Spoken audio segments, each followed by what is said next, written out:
आत्ताच आपण आप्तोपदेश प्रमाणाचा पहिला पार्ट पाहिला. आता हा आपण दुसरा पार्ट स्टार्ट करतो आहे.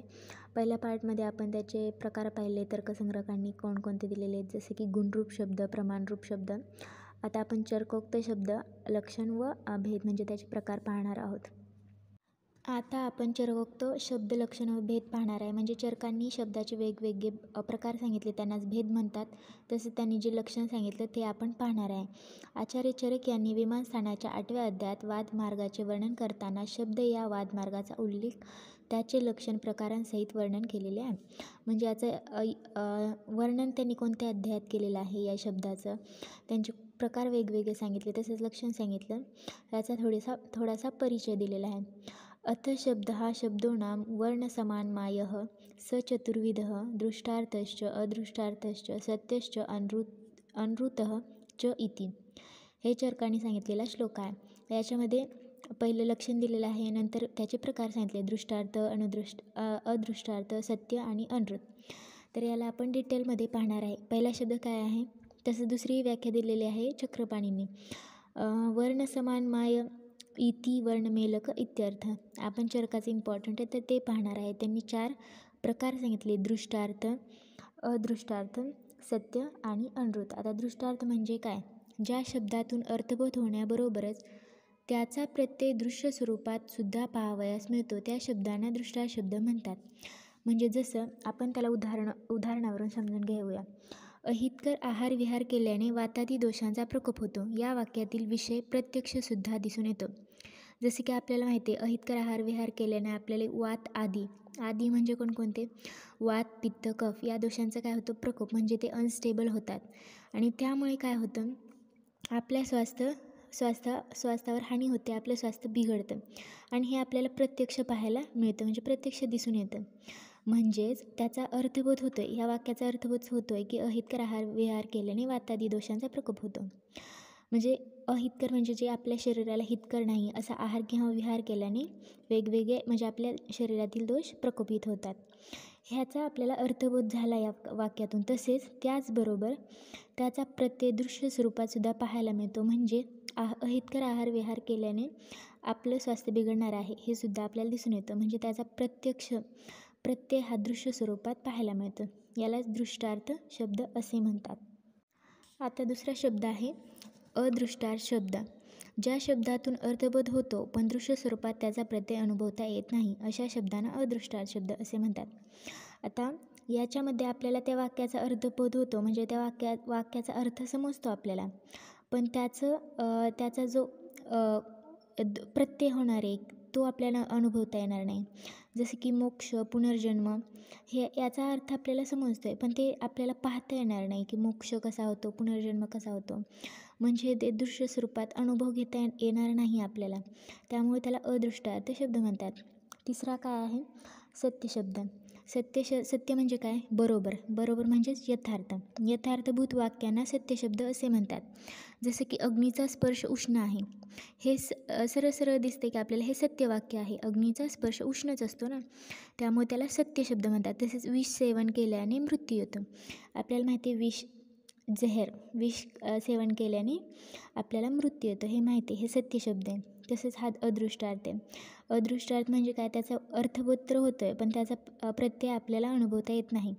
तसंच पाहिला काय, दृष्टार्थ, याचा पण अर्थबोध होतो आहे पण त्याचबरोबर त्याचा प्रत्ययसुद्धा आपल्याला दृश्य स्वरूपात पाहायला मिळतो, याला दृष्टार्थ शब्द म्हणतात. तसेच आणखी तिसरे एक्झाम्पल दिलेलं आहे सत्याचंच. तेल हे वात दोष शामक आहे, हे आपल्याला माहिती आहे, तेलाने वाताचं शमन होतं. तसेच साध्य रोग हे चिकित्सेने ठीक होतात, आपल्याला माहिती आहे साध्य आणि असाध्य हे रोगाचे प्रकार आहेत. असाध्य म्हणजे जे चिकित्सा केली त्याच्यावर तरीही ते ठीक किंवा बरे होणार नाहीत. तसे साध्य रोग आहेत, त्यांच्यावर जर आपण चिकित्सा केली तर ते ठीक होऊ शकतात. आता अनृत शब्द. अनृत म्हणजेच या शब्दामध्येच आहे की अनृत म्हणजे खोटे जे चुकीचं आहे त्याला अनृत म्हणतात आणि त्यालाच अयथार्थ म्हणतात. अयथार्थ म्हणजे पण चुकीचं, म्हणजेच अयथार्थभूत म्हणजेच सत्य विपरीत वाक्यांना अनृत शब्द असे म्हणतात. जे सत्य नाहीत असे शब्द म्हणजे अनृत होय. म्हणजे इथे सरळ सरळ ह्यांना सांगायचं आहे की असत्य वाक्यांना अनृत शब्द म्हणतात. जसं विष सेवन केलेलं मृत्यू होत नाही. आपल्याला माहिती आहे विष सेवन जर आपण केलं तर आपला मृत्यू होणार आहे. म्हणजे इथेच काय सांगितले नाही, म्हणजे हे चुकीचं आहे, हे अनृत शब्द आहे. दुसरं काय सांगितले अग्निशीत आहे. अग्नी काय असतो? उष्ण असतो. इथे काय सांगितले शीत, म्हणजे हे काय अनृत शब्द. अहितकर आहार विहार केल्याने सेवन केल्याने व्याधी होत नाही. आपल्याला माहिती आहे आपल्याला जो आपल्या शरीराला हितकर आहार विहार आहे तो सेवन केल्याने आपण स्वस्थ राहू शकतो किंवा व्याधी होऊ शकत नाही. पण इथे सांगितले अहितकर, जो हितकर नाही. तसंच चौथं काय सांगितले सूर्य शीत आहे तर चंद्र काय उष्ण, हे पण चुकीचं आहे. सूर्य कसा आहे उष्ण आणि चंद्र कसा आहे शीत आहे. आता आपण शब्दार्थबोधक वृत्ती पाहणार आहे. हेही इम्पॉर्टंट आहे, याच्यावर SQ येऊ शकतो. आता याला काय म्हणतात? आपण उच्चारत असलेल्या शब्दांना किंवा वाक्यांचा अर्थबोध ज्याद्वारे होतो त्याला शब्दार्थबोधक वृत्ती असे म्हणतात. याला शब्दवृत्ती असे सुद्धा म्हणतात. या वृत्ती 4 प्रकारच्या आहेत. आता शब्दार्थबोधक वृत्ती म्हणजे काय? आपण जे डेली यूज करतो वाक्य किंवा शब्द त्यांच्याद्वारे जो आपल्याला अर्थ प्राप्त होतो किंवा बोध प्राप्त होतो त्यांना शब्दार्थबोधक वृत्ती असे म्हणतात. आता त्याचे प्रकार किती आहेत? 4 आहेत. पहिलं अभिधावृत्ती, लक्षणावृत्ती, व्यंजनावृत्ती आणि तात्पर्याख्या वृत्ती. आता आपण हे डिटेलमध्ये पाहणार आहे. याचे 4 प्रकार आहेत शब्दार्थबोधक वृत्तीचे. पहिला कोणता? अभिधा. अभिधा वृत्ती अभिपूर्वक किंवा धा धातूपासून अभिधा हा शब्द तयार झालेला आहे. यांनी सांगितले अभिधा शब्द कसा तयार झाले? धा धातूपासून. हे संस्कृतमध्ये समजेल. धातू काय असतात त्यांनी सांगितलेलं आहे. त्याची उत्पत्ती कशी झाली? 10 धातूपासून त्याची उत्पत्ती झालेली आहे. जेव्हा एखाद्या शब्दाचा धातू, उपसर्ग व प्रत्यय इत्यादी द्वारा जो सरळ व्यक्त होतो तेव्हाच शब्दाच्या अग्रिम शक्तीला अभिधा असे म्हणतात. याच्यामध्ये थोडक्यात काय सांगायचं आहे? आपण एखादं वाक्य बोललो की औषध घेतल्याने रोग बरे होतात. हे सरळ वाक्य आहे आणि यातून आपल्याला सरळ अर्थ पण समजतो आहे. अशा वाक्यांना अभिधा वृत्ती म्हणतात. ठीक आहे. म्हणजे त्या वाक्यात एक शक्ती आहे की ते सरळ आपल्याला त्याचा अर्थ व्यक्त करते, त्यालाच म्हणतात अभिधा वृत्ती. आता इथं उदाहरणावरून पाहूया. राम जेवण करत आहे. या वाक्यात रामाचा जेवण करण्याचा जो सरळ अर्थ आहे तोच अर्थ व्यक्त होतो, दुसरा नाही. म्हणजे इथं वाक्य सांगितले राम जेवण करतो, याच्यातून आपल्याला दुसरं वेगळा काय अर्थ समजतो आहे का? नाही. सरळ समजते की राम हा जेवण करत आहे. म्हणजे जो वाक्य दिले तसं त्याचा सरळ अर्थ समजणे यालाच अभिधा वृत्ती असे म्हणतात. आता दुसरं काय दिलेलं आहे? लक्षणावृत्ती. शब्दाचे उच्चारण केल्यानंतर त्या शब्दाचा शब्दशः अर्थ ग्रहण न करता श्रोता हा दुसऱ्याच अर्थाचे ग्रहण करतो, यालाच लक्षणावृत्ती म्हणतात. तर याच्यामध्ये काय? अभिधामध्ये काय होतं? जो वाक्य दिलेला आहे त्याचा सरळ अर्थ आपल्याला समजतो. पण लक्षणावृत्तीमध्ये असे आहे की आपण जे वाक्य बोललो आहे त्याचा तो अर्थ तो अर्थ न घेता आपण त्याचा दुसराच अर्थ घेतो, त्याचा आपल्याला दुसराच अर्थ समजतो, त्याला लक्षणावृत्ती म्हणतात. म्हणजे श्रोता, ऐकणारा जो शब्दाचं किंवा वाक्याचं ग्रहण करतो त्याला त्या वाक्याचा जसा सरळ अर्थ आहे तसा व्यक्त न होता वेगळ्याच अर्थाचं तो ग्रहण करतो, त्याला लक्षणावृत्ती म्हणतात. हे उदाहरणावरून क्लिअर होईल. जसे की अर्थात गंगेवर कुटी आहे, हे एक वाक्य आहे. गंगेवर कुटी आहे या वाक्याचा शब्दशः अर्थ आहे, परंतु गंगेवर कुटी बांधणे किंवा असणे अशक्य आहे. लक्षणावृत्तीमुळे कुटी ही गंगेच्या प्रवाहात नाही तर गंगेच्या काठावर आहे असा अनुवांशिक अर्थ समजतो. आता वाक्य काय? सरळ वाक्य काय? गंगेवर कुटी आहे. पण नदीवर कधी कुटी म्हणजे की झोपडी आहे असते का? नसते. म्हणजे याचा सरळ अर्थ हा आहे, पण तो ग्रहण न होता आपल्याला काय समजतं की गंगेच्या काठावर एक झोपडी आहे, हा अर्थ जेव्हा समजतो. म्हणजे वाक्याचा जो अर्थ आहे तो न समजता दुसराच अर्थ जेव्हा समजतो त्याला काय म्हणतात? लक्षणावृत्ती म्हणतात. तसं दुसरं उदाहरण काय आहे? या रोगी व्यक्तीच्या शरीरात प्रमेह म्हणजे काय? मधुमेह म्हणजे डायबिटीज. मधुमेह व्याधीने कायमस्वरूपी घर केले आहे, असं आपण बोलताना म्हणतो की रोगी व्यक्तीच्या शरीरात मधुमेहाने कायमस्वरूपी घर केलेलं आहे. म्हणजे काय खरंच तिथे घराची रचना केलेली आहे का? नाही. तर याचा अर्थ असा आहे की त्याच्या शरीरामध्ये मधुमेह हा रोग खूप काळापासून आलेला आहे, खूप काळापासून त्याच्या शरीरामध्ये प्रमेह झालेला आहे, त्याला मधुमेह झालेला आहे, असा हा आपल्याला दुसरा अर्थ समजतो आणि यालाच लक्षणवृत्ती असे म्हणतात. आता तिसरी वृत्ती काय आहे? व्यंजनावृत्ती. शब्दाच्या ज्या वृत्तीने शब्दाचा सरळ अर्थ सोडून तिसराच अर्थ किंवा व्यंगार्थ कळतो तेव्हा तिला व्यंजनावृत्ती असे म्हणतात. आता आपण पाहिलं अभिधा, नंतर लक्षणा, आता तिसरी व्यंजना. व्यंजनामध्ये काय आहे? शब्दाचा म्हणजे किंवा वाक्याचा जो सरळ अर्थ आहे तो सोडून आपल्याला तिसराच अर्थ किंवा व्यंगार्थ त्याच्यातून समजतो आणि त्यालाच व्यंजनावृत्ती म्हणतात. जसं की एखाद्या मुलाने दिवसभर खेळला आहे आणि संध्याकाळी घरी येऊन आईला म्हणतो की आई खायला जेवण दे किंवा जेवण दे. तर आई रागाने काय म्हणते, या मुलाने अभ्यास केला नाही म्हणून आई काय म्हणते, चल तुला गरम पोळी खायला देते. मग त्या मुलाला काय समजतं? त्याला समजतं की आपल्याला आई मार देणार आहे, गरम पोळी देणार नाही, असा त्याला व्यंगार्थ जाणून येतो किंवा त्याला अर्थ समजतो. म्हणजे जसं की इथे दिलेला आहे, तुला चांगली गरम पोळी देते, हा अर्थ सरळ अर्थ न समजता तिसराच कोणता अर्थ समजतो की त्याला मार देणार आहे. हा अर्थ ज्यावेळी समजतो त्यालाच व्यंजनावृत्ती म्हणतात. ठीक आहे. आता लास्ट काय आहे? तात्पर्याख्या वृत्ती. काही शब्दाचे अनेक अर्थ असतात, ते सर्व मुख्य अर्थ असतात. अशा शब्दाचा प्रयोग वाक्यात केला असता श्रोत्याने कोणत्या अर्थाचे ग्रहण करावे हा प्रश्न उपस्थित होतो. जसं काही शब्द असतात, रस. आता आंब्याचा रस असतो किंवा रसायनशास्त्रामध्ये रस असतो किंवा वेगवेगळे षड्रस असतात, त्यांना आपण रस म्हणतो. म्हणजे रसाचे वेगवेगळे अर्थ आहेत आणि सगळेच मुख्य आहेत, सगळेच मेन आहेत त्या सिच्युएशननुसार. जर आपण आंब्याचा रस म्हटलं तर तो पण रस मुख्यच आहे, रसायनशास्त्राचा रस तो पण मुख्य आहे. असा वाक्यात जर आला तर श्रोत्याने कोणत्या अर्थाचं ग्रहण करावं हे जेव्हा त्याला ठरवावं लागतं त्यावेळेस त्याला तात्पर्याख्या वृत्ती म्हणतात. जसं की सेंधव या शब्दाचे 2 अर्थ आहेत. कोणता? घोडा आणि मीठ. आणि आपण म्हणलं जेवताना सेंधव दे, जेवण करत आहे, आपण म्हटलं सेंधव दे, तर आपल्याला कोणता अर्थ समजणार? मीठ हा अर्थ समजणार. कारण तिथं आपण घोडा हा अर्थ तर नाही घेणार, कारण की जेवताना घोड्याचं काय काम, त्यामुळे तिथे आपण कोणता अर्थ घेणार? मीठ हा अर्थ घेणार. हे ज्यावेळेस समजतं की कुठल्या स्थितीमध्ये कुठला अर्थ घ्यायचा त्यावेळेस त्या वृत्तीला तात्पर्याख्या वृत्ती असे म्हणतात. आपण वाक्यार्थ ज्ञान हेतू पाहणार आहे. आत्ताच आपण काय पाहिलं? शब्दार्थ बोधक वृत्ती ते किती असतात? 4 असतात. वाक्यार्थ ज्ञान हेतू हे 3 असतात. त्यांनी काय सांगितले? आकांक्षा योग्यता सन्निधिश्च वाक्यार्थ ज्ञान हेतू हो. हेच तर्कसंग्रहाने श्लोक दिलेला आहे. आकांक्षा योग्यता आणि संधी हे काय आहेत? 3 वाक्यार्थ ज्ञान हेतू आहेत. आता याचा अर्थ काय आहे? तर्कसंग्रहांनी वाक्यार्थ ज्ञानाचे हेतू 3 प्रकारचे सांगितले आहेत. तसेच तात्पर्य ज्ञान नावाचा हेतू दीपिकेत व मुक्तावली वाचास मिळतो. मेन किती आहेत? हे 3च आहेत, आकांक्षा योग्यता सन्निधी.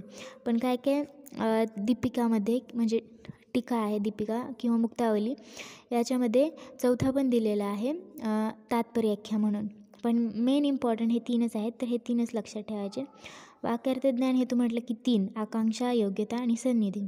आणि शब्दार्थ बोधक वृत्ती म्हटलं की 4, अभिधा, लक्षणा, व्यंजना, तात्पर्याख्या. आता पहिलं काय आहे याच्यामध्ये?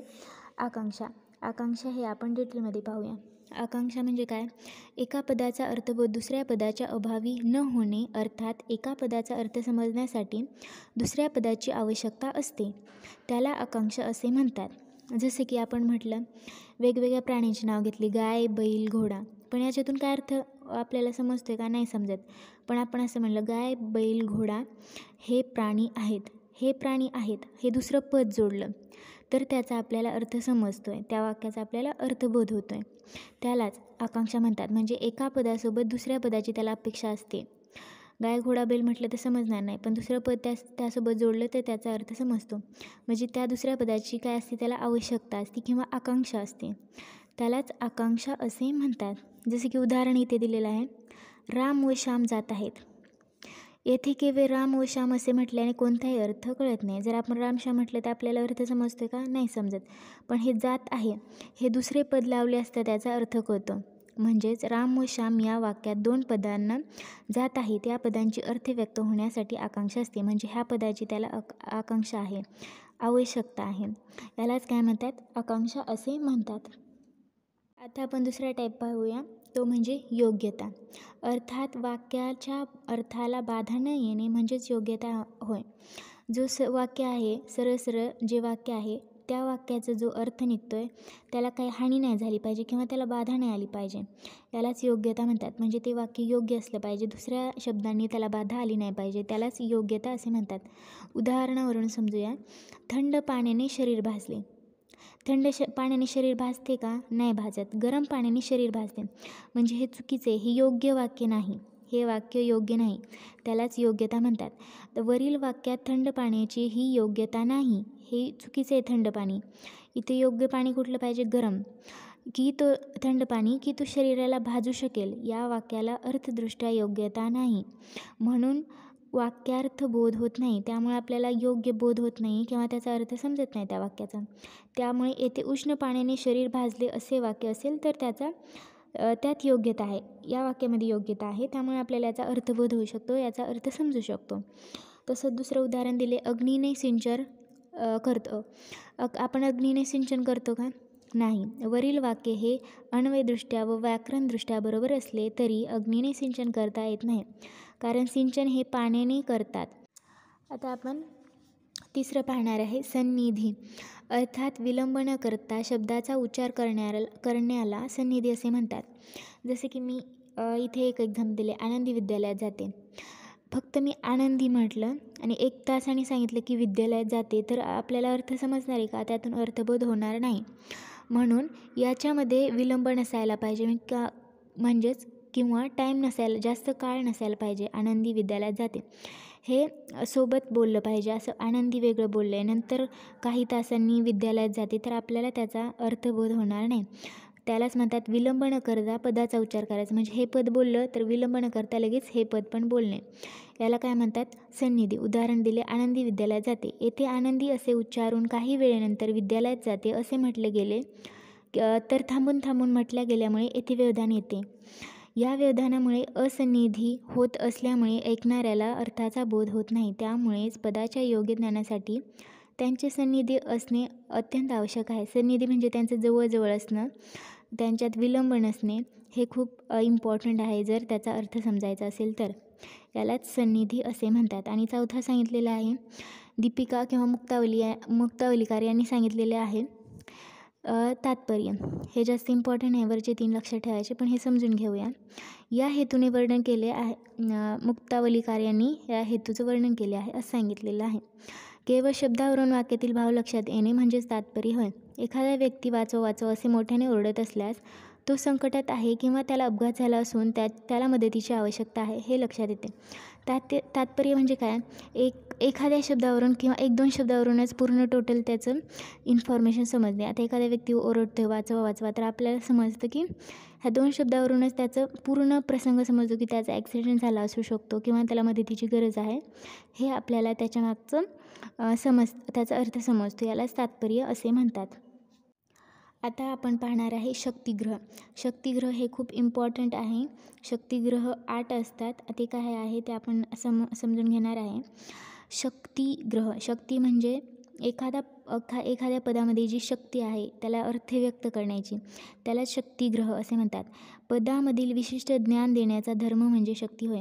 एखादं पद आहे, गाय हे पद आहे, तर गायमधून जो अर्थ आपल्याला व्यक्त होतो की 4 पायाची गाय असणार, त्याला शिंग असणार, हे आपल्याला त्यातून अर्थ समजतं. म्हणजे ह्या एका पदाची जी शक्ती आहे, त्याला शक्तिग्रह असे म्हणतात. या पदामध्ये अर्थ सांगण्याची जी ताकद आहे त्यालाच शक्ती असे म्हणतात.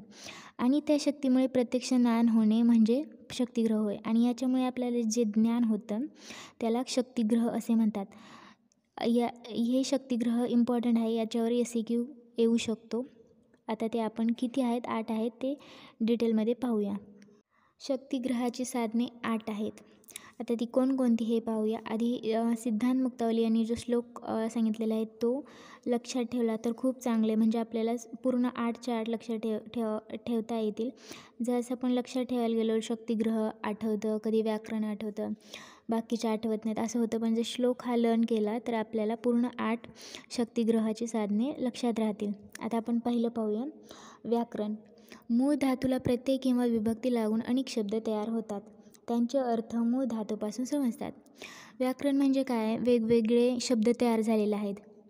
त्यांना ते मूळ धातूपासून किंवा वेगवेगळे त्यांना विभक्ती प्रत्यय लागून वेगवेगळे शब्द तयार झालेले आहेत.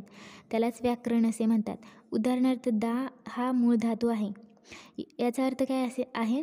देणे असा आहे. मूळ धातूपासून मग वेगवेगळे कोणते शब्द झाले? दापासून दाता, दानव दानव नाही दान, दातृत्व इत्यादी शब्द तयार झाले. यालाच व्याकरण असे म्हणतात. नंतर दुसरं काय? उपमान. उपमान म्हणजे काय? एखादी अप्रसिद्ध वस्तू आहे, त्याला प्रसिद्ध वस्तूची तुलना त्याची तुलना प्रसिद्ध वस्तूशी करणे, त्याला काय म्हणतात? उपमान असे म्हणतात. जसे की गाईसारखी दिसते ती गाय. फेमस कोण आहे? गाई. मग आपल्याला गाईवरून वनगाईला जर गाईची उपमा दिली तर आपल्याला वनगाईची इन्फॉर्मेशन मिळेल की हां हिच्यासारखीच हिला पण 4 पाय आहेत, शिंग आहेत, हे आपल्याला समजतं. म्हणजे अप्रसिद्ध वस्तूला जर आपण प्रसिद्ध वस्तूची तुलना केली तर त्याचा अर्थ आपल्याला समजतो. दुसरं उदाहरण दिले, मानवी हृदय हे अधोमुख कमळाप्रमाणे आहे. आपण हृदयाला कशाची उपमा दिली आहे? अधोमुख कमळाप्रमाणे. म्हणजे अधो म्हणजे खाली मुख तोंड असलेलं कमळ, याची उपमा दिलेली आहे. मग आपल्याला हृदय पण कसं असेल हे समजतं. आता तिसरं काय आहे? कोश. कोश म्हणजे वेगवेगळ्या समानार्थी शब्दांचा संग्रह, यालाच कोश म्हणतात. म्हणजे वेगवेगळे समानार्थी शब्द जे पर्यायी शब्द म्हणतो त्याला काय म्हणतात? कोश. नंतर काय? आप्तवाक्य. आप्तवाक्य म्हणजेच काय? आप्त म्हणजे काय?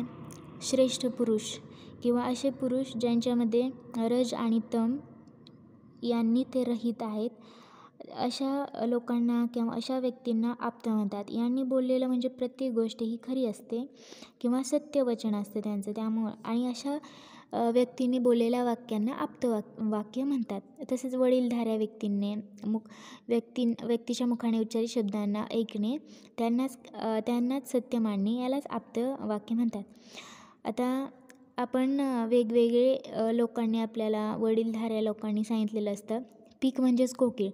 आपण ते आहे तसंच लक्षात ठेवतो की पीक म्हणजे कोकिळ असतं, कारण ते आप्तव्यक्तीने सांगितलेलं आहे ते सत्य आहे हे आपल्याला समजतं. यालाच आप्तवाक्य असं म्हणतात. तसं दुसरं काय दिले? व्यवहार.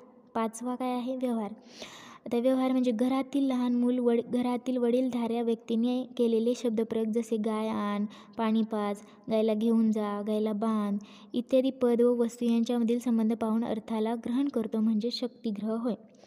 व्यवहार याचा अर्थ कसा आहे? जर एखादं घरात लहान मुलं आहे पण मोठ्या लोकांचं ते बोलणं ऐकतं की मोठे लोक बोलतात की गायला आण, पाणी पाज, असं तसं गायीविषयी सगळं बोलत असतील तर त्या मुलाला असं लक्षात येतं की गायीचं तो इमॅजिनेशन करतो की हां एक गाय आहे, तिचं वर्णन तो प्राण्यासारखं करतो किंवा 4 पाय असतील, तिला बांधायचे म्हणजे असं असेल तसं असेल, असं ज्यावेळेस त्याला अर्थबोध होतो त्याला व्यवहार म्हणतात.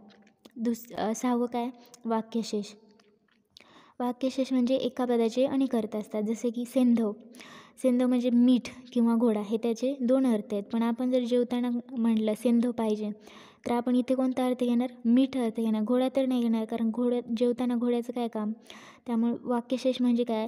वेगवेगळे अर्थ असणारे शब्द, त्यालाच वाक्यशेष म्हणतात. आता 7वा काय आहे? विवृत्ती किंवा विवरण. विवृत्ती किंवा याला विवरण असे म्हणतात. समानार्थक निरनिराळी पदे सांगून अर्थ सांगणे म्हणजे विवृत्ती होय. विवृत्ती यालाच विवरण असे सुद्धा म्हणतात. आता वेगवेगळे समानार्थी शब्द पण कुठल्या ठिकाणी त्याला यूज करायचे किंवा वापरायचे हे समजणं म्हणजेच विवृत्ती होय. जसं हरी या शब्दाचे वेगवेगळे अर्थ आहेत. भेक, वानर, विष्णू, घोडा, मनुष्य हे वेगवेगळे समानार्थी शब्द आहेत.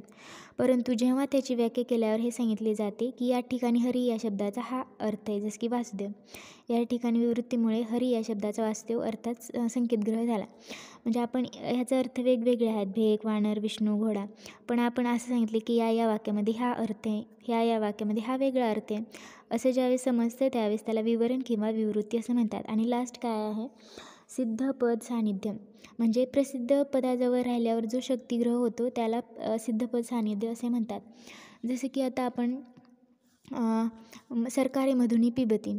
मध म्हटलं की आपल्याला त्याच्यासोबत राहणारा किंवा मध हा प्रसिद्ध पद आहे. त्याच्या जवळ राहणारा कोणता भ्रमर म्हणजे भुंगा याचं ज्ञान होतं. यालाच काय म्हणतात सिद्धपद सान्निध्य. म्हणजे प्रसिद्ध पदाजवळ राहिल्यावर जो शक्तिग्रह होतो, जो बोध होतो त्याला काय म्हणतात सिद्धपद सान्निध्य. जसं की आपण मध म्हटलं की आपल्याला दुसरं पदाचं म्हणजे भ्रमर याचं ज्ञान होतं. यालाच सिद्धपद सान्निध्य असे म्हणतात. हे खूप शॉर्टमध्ये मी समजावून सांगितलेलं आहे आणि खूप इझी पद्धतीने एक्सप्लेन केलेलं आहे. जर तुम्हाला हे व्हिडिओ आवडत असतील तर चॅनलला सबस्क्राईब करा आणि यावर मी नंतर शॉर्ट नोट्ससुद्धा बनवते. त्या तुम्हाला पाहिजे असतील तर टेलिग्राम चॅनलला जॉईन करा. थँक्यू. आणि हा व्हिडिओ आवडला असेल तर लाईक, शेअर आणि सबस्क्राईब करा. थँक्यू.